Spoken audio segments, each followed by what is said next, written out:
The sharp crack of her father's boot against her ribs echoed through the crowded town square, sending Elizabeth sprawling onto the cold pavement in front of hundreds of gaping onlookers. "You're no daughter of mine, you filthy disgrace," he bellowed, his face twisted in rage as whispers turned to gasps among the 4th of July celebrants. But in that moment of searing pain and public shame, Elizabeth's eyes locked onto a stranger's, Ella's, whose horrified gaze promised a spark of something unbreakable, a lifeline in the storm. Elizabeth clutched her side, the bruise already blooming beneath her shirt like a dark flower, as she staggered away from the Independence Day parade in Willow Creek, a sleepy suburb outside Chicago. The American flags waving from every lamppost suddenly felt mocking, their red stripes mirroring the blood she tasted on her lip. Her father, Mayor Harlan Thompson, had always been the pillar of the community, charismatic, conservative, the kind of man who quoted the Bible at town hall meetings and shook hands with veterans at every barbecue. But today, when she'd mustered the courage to come out during his speech, holding a small rainbow flag, he'd lost it. The kick wasn't just physical. It was a declaration of war on her very soul. She found refuge in a nearby diner, the kind with vinyl booths and bottomless coffee, where the waitress eyed her sympathetically but said nothing. Elizabeth's phone buzzed incessantly. Texts from friends or what she thought were friends ranging from, "Are you okay?" to, "What the hell were you thinking?" She silenced it, tears blurring the screen. How had it come to this? Growing up in Willow Creek, she'd always known she was different. The crushes on girls in high school gym class, the way she'd stare at movie stars like Kristen Stewart instead of the boys her classmates swooned over. But she'd hidden it, buried it under layers of pretense, until college in the city opened her eyes to a world where love didn't have to be a secret. That world felt galaxies away now. As the diner's door chimed, a young woman slid into the booth across from her. "Hey, I saw what happened out there. That was brutal. I'm Ella. Can I get you some ice?" Ella's voice was soft, laced with a Midwestern warmth that cut through the chill in Elizabeth's chest. She was striking, curly auburn hair tied back, green eyes that held a quiet intensity, wearing a simple tank top and jeans that spoke of someone who worked with her hands, maybe an artist or mechanic. Elizabeth nodded, too stunned to speak, as Ella flagged down the waitress. They talked for hours that afternoon, the diner emptying around them as the sun dipped low. Ella was a graphic designer from nearby Evanston, in town visiting family for the holiday. She'd grown up in a liberal bubble, out since her teens, but understood the sting of rejection all too well. Her own ex had left her for a normal life, whatever that meant. "Your dad's an asshole," Ella said bluntly, sipping her milkshake. "But you're brave. Braver than most." Elizabeth felt a flutter, not just from the compliment, but from the way Ella's hand brushed hers when passing the napkin. It was the first time in years she'd felt seen, not judged. As night fell, Ella offered her a ride back to the city. Elizabeth hesitated. Her apartment was a mess of unpacked boxes from her recent move back home after graduation, but the alternative was facing her family. "Sure," she said, her voice steadier than she felt. The drive was filled with easy conversation. Favorite bands, both loved Fleetwood Mac. Dream vacations, Ella wanted to see the Grand Canyon. Elizabeth, the Pacific Northwest, and the subtle undercurrent of shared understanding. By the time they pulled up to Elizabeth's building, a modest walk-up in Wrigleyville, something had shifted. "Call me if you need anything," Ella said, handing over her number with a smile that lit up the dashboard. The next few days blurred into a haze of avoidance. Elizabeth ignored her father's calls, her mother's tearful voicemails pleading for reconciliation. The local news had picked up the story.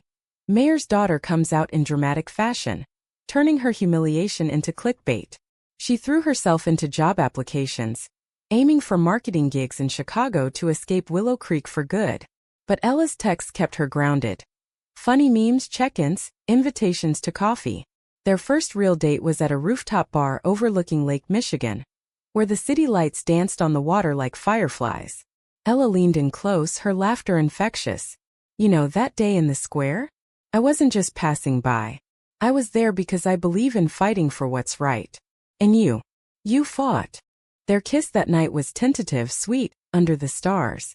Elizabeth felt the world tilt, the pain from her father's betrayal fading just a little. But as their relationship blossomed, weekend hikes in the nearby forests, Cozy nights watching old rom-coms, shadows loomed. Whispers from Willow Creek reached her. Her father was doubling down, using the incident to rally his conservative base for re-election. Family values, he preached at church, never mentioning her name but implying enough. Elizabeth's younger brother, Tommy, texted warnings. Dad's pissed. Stay away. Ella became her anchor, introducing her to a circle of queer friends in the city. Artists, activists, everyday folks building lives unapologetically. One evening at a pride event in Boys Town, Elizabeth felt a surge of belonging. Dancing with Ella to pulsing music, surrounded by rainbows and cheers, she whispered, "I think I'm falling for you." Ella pulled her closer. "Good, because I'm already there." But drama simmered beneath the romance. Elizabeth's best friend from high school, Sarah, who she'd confided in years ago, started pulling away. Rumors spread that Sarah had leaked Elizabeth's secret to her father, perhaps out of misplaced loyalty or jealousy. The betrayal stung like salt in a wound. How could she? Elizabeth cried to Ella one night, curled up on the couch. Ella held her, stroking her hair. "People fear what they don't understand. But we'll get through this." As summer turned to fall, their love deepened amid the changing leaves of Millennium Park. Picnics under the bean, stolen kisses in art galleries. Chicago became their playground. Yet, the conflict with her family escalated. Her mother showed up unannounced, begging her to fix things for the sake of appearances. "Your father's heart is breaking," she said, eyes pleading. Elizabeth stood firm. "Mine broke first, Mom." The first real storm hit in October, when Elizabeth's father announced a town hall meeting themed Protecting Traditional Families. Flyers plastered Willow Creek, quoting scriptures and warning against moral decay. Elizabeth's stomach churned reading about it online. Her story twisted into a cautionary tale.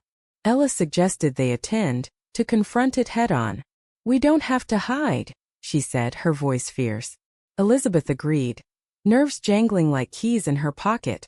The hall was packed, the air thick with tension. Mayor Thompson stood at the podium, his face stern under the fluorescent lights. "We've seen the consequences of straying from God's path," he intoned, eyes scanning the crowd. Elizabeth sat in the back with Ella, hands clasped tightly. When question time came, she stood, heart pounding. "Dad," she said, voice echoing, "your traditional family kicked me literally. Is that the protection you mean?" Gasps rippled through the room. Her father's face paled, then reddened. "This isn't the place, Elizabeth. Sit down." But she didn't. "You humiliated me in front of everyone. Now hear me. I love who I love, and that's Ella." She gestured to her girlfriend, who stood beside her, chin high. The room erupted, some boos but also scattered applause. As they left amid the chaos, Elizabeth felt empowered, but the backlash was swift. Social media exploded. Hashtags like Save Willow Creek and Family First trended locally, with vile comments aimed at Elizabeth and Ella. Ella's boss at the design firm received anonymous complaints, questioning her influence. "This is getting ugly," Ella admitted over dinner, pushing food around her plate. Elizabeth nodded, guilt gnawing at her. "I dragged you into this." But Ella shook her head. "We're in it together. That's love." The drama intensified when Sarah, the supposed best friend, went public. In a tearful interview with the local paper, she claimed Elizabeth had changed after college, implying some corrupting city influence. "I told her father because I cared," Sarah said. The betrayal cut deep. Sarah had been her confidant, the one who'd held her hand through teenage heartaches. Elizabeth confronted her at a coffee shop, voice trembling. "Why, Sarah? We were friends." Sarah averted her eyes. "Your dad. He pressured me. Said it was for your own good." It was a knife twist, revealing the web of manipulation her father had spun. Amid the turmoil, their romance provided solace. Thanksgiving approached and Ella invited Elizabeth to her family's home in Evanston. A warm, accepting clan with turkey, laughter, and no judgments. Ella's mom hugged Elizabeth like her own. "Your family now," she said. It was a balm, contrasting the cold silence from Willow Creek. That night under the covers, Ella whispered dreams of the future. A home together, maybe kids via adoption, travels across America. Elizabeth's heart swelled, but doubt lingered. What if my past ruins us? Winter brought more conflicts. Elizabeth landed a job at a Chicago ad agency, but the commute from Willow Creek, where she still crashed with reluctant relatives, wore her down. Her father cornered her one evening in the family kitchen. "End this nonsense, Lizzie. Come back to church, find a nice boy." His voice cracked, revealing a flicker of vulnerability. "I did what I thought was right." She stared at him. "Right? You assaulted me publicly." He looked away, but the seed of regret was planted. Ella's ex, Mia, reappeared like a ghost from the past. Mia, now engaged to a man, messaged Ella late one night. "Miss our old life? This drama isn't you." Ella showed Elizabeth, transparent as always. "She's just stirring trouble," Ella assured. But when Mia showed up at a mutual friend's party, flirting shamelessly, jealousy flared.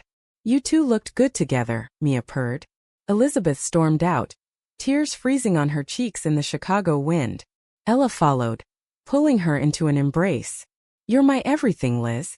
Don't let her win." They reconciled with a weekend getaway to a cabin in Wisconsin Dells, where snow blanketed the world in quiet. By the fireplace they shared vulnerabilities, Elizabeth's fear of abandonment, Ella's past heartbreaks. Their bond strengthened, laced with tender moments. Cooking together, stargazing, reaffirming their love without words. "We're unbreakable," Ella said, and Elizabeth believed it. But back in the city the high drama peaked. Her father, facing re-election pressure, orchestrated a reconciliation event. A staged apology at a community center. Invitations went out, including to Elizabeth. "It's a trap," Ella warned. But Elizabeth saw an opportunity for closure. "I have to try." The event was televised locally, the room filled with supporters. Her father took the stage, voice steady. "I made a mistake that day, but family is about forgiveness." He extended a hand. Elizabeth approached warily, Ella by her side. "Dad, forgiveness starts with acceptance." He hesitated, then nodded slightly. But as cameras flashed, a heckler shouted slurs, igniting chaos. In the melee, Elizabeth's father shoved a protester, defending her. The moment went viral, shifting public opinion. Whispers turned to support for Elizabeth's courage. Spring thawed the ice, both literal and metaphorical, in Chicago's streets. Elizabeth and Ella moved in together. A cozy apartment in Lincoln Park overlooking blooming tulips in the park. Mornings were filled with coffee rituals. Ella brewing strong black, Elizabeth adding cream, and evenings with walks along the lakefront, hands intertwined. Their love was a quiet revolution, defying the storms they'd weathered. But remnants of betrayal lingered like shadows. Sarah reached out, apologetic emails flooding Elizabeth's inbox. "I was wrong. Your dad manipulated me." Elizabeth met her for lunch, the air heavy with unspoken hurts. "Friendship means trust, Sarah. You broke that." Sarah nodded, tears falling.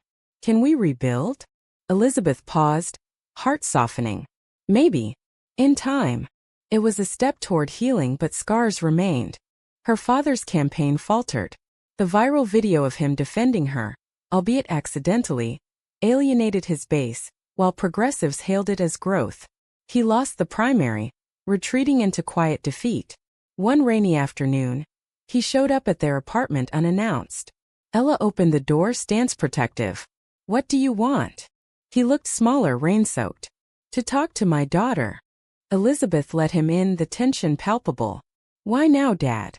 He sat, hands clasped. "I watched that video over and over. Saw the pain I caused. I was raised to believe certain things, but love is love, isn't it?" His voice broke, a rare vulnerability from the stoic mayor. Elizabeth's eyes welled. "It took you long enough." They talked for hours about her childhood, his fears, the changing world. Ella listened quietly, offering tea. By evening a tentative truce formed. "I can't erase what I did," he said, "but I want to try." The reconciliation rippled outward. Her mother hosted a family dinner, awkward but genuine, with Tommy cracking jokes to ease the mood. Ella was welcomed not as the friend, but as part of the family. It wasn't perfect, old prejudices surfaced in slips of tongue, but progress hummed like a distant train. Yet new conflicts arose. Ella's career hit a snag. The anonymous complaints led to a demotion. "It's because of us," she confided, frustration boiling. Elizabeth felt guilty. We'll fight it. They attended LGBTQ+ advocacy meetings, channeling pain into action. At one rally in Grant Park, Ella spoke publicly. Love isn't a threat, it's what makes us human. Elizabeth beamed from the crowd, pride swelling. Romance flourished amid advocacy. They traveled to New York for Pride Month, marching down Fifth Avenue amid confetti and cheers. Under the Brooklyn Bridge at sunset, Ella dropped to one knee. Elizabeth Thompson, will you marry me? The ring was simple. A silver band with an emerald, Ella's birthstone. Tears streamed as Elizabeth said yes, the city skyline witnessing their joy. Planning the wedding brought highs and lows. Venue hunts in scenic Michigan vineyards, dress fittings with laughter. But her father's offer to walk her down the aisle sparked debate. He's trying, Elizabeth argued. Ella sighed. As long as it's real. Invitations went out, including to Sarah, who accepted humbly. A betrayal from an unexpected quarter shattered the peace. Tommy, her brother, confessed over beers. I knew about Sarah leaking your secret. Dad asked me to stay quiet. The revelation hit like a punch. You what? Elizabeth's voice rose. Tommy hung his head. I was scared. Of losing the family. The hurt was fresh, but in the spirit of forgiveness, she hugged him. We're rebuilding. Don't screw it up. As the wedding neared, emotions peaked. Rehearsal dinner at a lakeside restaurant, toasts flowing. Her father raised a glass. To love in all its forms. I'm proud of you, Lizzie. It was emotional, tears mixing with laughter. Ella and Elizabeth shared a dance, whispering promises. The ceremony was in a quaint chapel overlooking Lake Michigan. Summer breeze carrying floral scents. Vows exchanged. In sickness and health, through storms and sun. Rings slipped on, a kiss sealing their union amid applause. Her father clapped loudest, a changed man. Post-wedding they honeymooned in California, driving the Pacific Coast Highway, cliffs, ocean, freedom. Conversations turned to future. Adopting, building a home. Back in Chicago, life settled into rhythm. Elizabeth's career thrived. Ella started her own design studio. But drama revisited when an old video resurfaced. A clip of the Square incident, remixed with hate speech. Trolls targeted them online. We ignore it, Ella said, but Elizabeth felt the weight. They channeled it into a blog. From kick to kiss. Sharing their story to inspire others. Responses poured in, young queers finding hope. Her father's full redemption came at a community event. He spoke against discrimination, citing his daughter. I was wrong. Love wins. It was humanizing, bridging divides. Years passed like pages in a well-worn book. Elizabeth and Ella's marriage was a testament to resilience. Their Chicago home filled with art, plants, and the pitter-patter of adopted twins, Lily and Rose, energetic toddlers with Ella's curls and Elizabeth's spirit. Mornings were chaotic bliss. Breakfast mishaps, storytime giggles. Mama, tell us about the day you met Mommy, Lily would beg. Elizabeth would recount the Square incident softly, framing it as a story of courage. Work balance, family. Elizabeth rose to creative director at her agency, championing inclusive campaigns. Ella's studio specialized in queer-friendly branding, their collaboration yielding award-winning projects. Weekends involved picnics in Grant Park or visits to Willow Creek, where bridges mended slowly. Her father, retired from politics, volunteered at LGBTQ+ centers. A quiet atonement. Grandpa's stories are funny, Rose said after one visit. He regaled them with tales of old Chicago, omitting darker parts. Her mother baked cookies, doting on the girls. Tommy, now married himself, became the fun uncle, regrets buried. But life wasn't without drama. When the twins started school, a conservative parent complained about two moms. The school board meeting echoed old battles. Elizabeth spoke eloquently. Our family is love, plain and simple. Ella squeezed her hand. Support outweighed opposition, but it reminded them vigilance was key. A deeper conflict arose when Ella's health scare hit. A lump, benign but terrifying. Nights in hospital waiting rooms tested their bond. I can't lose you, Elizabeth whispered. Ella smiled weakly. You won't. Recovery brought introspection. They renewed vows on their anniversary, surrounded by loved ones. Betrayal struck again via a former colleague of Ella's, who leaked client info out of envy. The scandal threatened the studio. Why us? Ella despaired. Elizabeth rallied. Because we're visible. We'll rebuild. Lawsuits followed, but truth prevailed, strengthening their resolve. Romance endured through it all. Date nights at jazz clubs, surprise getaways to Door County. You're my rock, Ella said during one sunset walk. Elizabeth kissed her. And you're my light. Community involvement deepened. They mentored young lesbians, sharing wisdom. At a pride parade, Elizabeth reflected on her journey, from that fateful kick to this triumphant march. We've come far, she told Ella. Her father's health declined, a heart condition forcing reflection. On his deathbed, he grasped Elizabeth's hand. I'm sorry, kiddo. For everything. Tears fell. I forgive you, Dad. His passing was bittersweet, a chapter closing with peace. The twins grew, navigating their own identities. Lily came out as bi at 16, echoing her mother's path. I'm scared, she confided. Elizabeth hugged her. We've got you. Family support was unwavering.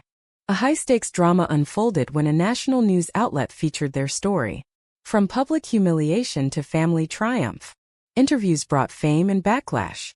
Hate mail arrived, but so did fan letters. You inspired me to come out, one read.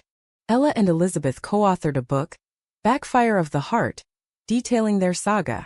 Book tours across America, New York readings, LA signings, connected them with diverse crowds. In San Francisco, amid rainbow flags, they felt at home. Personal growth shown. Elizabeth confronted lingering anger through therapy, emerging stronger. Ella pursued painting, her canvases capturing their love's essence. As they approached their 20th anniversary, plans for a vow renewal in Hawaii brewed. But a twist. Sarah, now an ally, offered to officiate. Full circle, Elizabeth mused. The event was intimate, beachside under palm trees. Vows renewed. Through every backfire, our love ignites brighter. The twins, now young adults, stood witness. Back home, life hummed with purpose. Elizabeth mentored at her old high school, promoting acceptance. Ella's art exhibited nationally. In quiet moments, they reflected on the backfire that kick-sparking change. It hurt, Elizabeth said, but it led to this. Ella nodded. To us. The twins' college send-off marked a new era. Lily headed to NYU for film, Rose to Stanford for environmental science.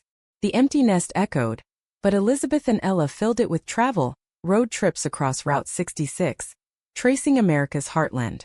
Remember our first drive? Ella teased. Elizabeth laughed. How could I forget? A lingering conflict resurfaced. A documentary filmmaker approached, wanting to delve into the square incident. It could help others, Elizabeth pondered. But dredging old pain worried Ella. Only if we're ready. They agreed, the film Resilient Hearts becoming a festival hit, humanizing their story. Betrayal's echo came via a distant relative contesting her father's will, claiming Elizabeth's lifestyle, disqualified her inheritance. Court battles ensued, draining but unifying. Family isn't blood, it's choice, Elizabeth argued in testimony. They won, donating proceeds to queer charities. Romance evolved into deeper companionship. Evenings on the porch watching sunsets over the lake. You're more beautiful now, Elizabeth said. Ella blushed. Flatterer. Community leadership grew. They founded a foundation for LGBTQ+ youth in suburbs, hosting workshops in Willow Creek. Her father's old town hall became a safe space. Ironic poetry. As grandparenthood loomed, Lily announcing a pregnancy, joy overflowed. We'll spoil them rotten, Ella grinned. A final high drama. A national debate on queer rights thrust them into spotlight. Testifying in D.C., Elizabeth shared.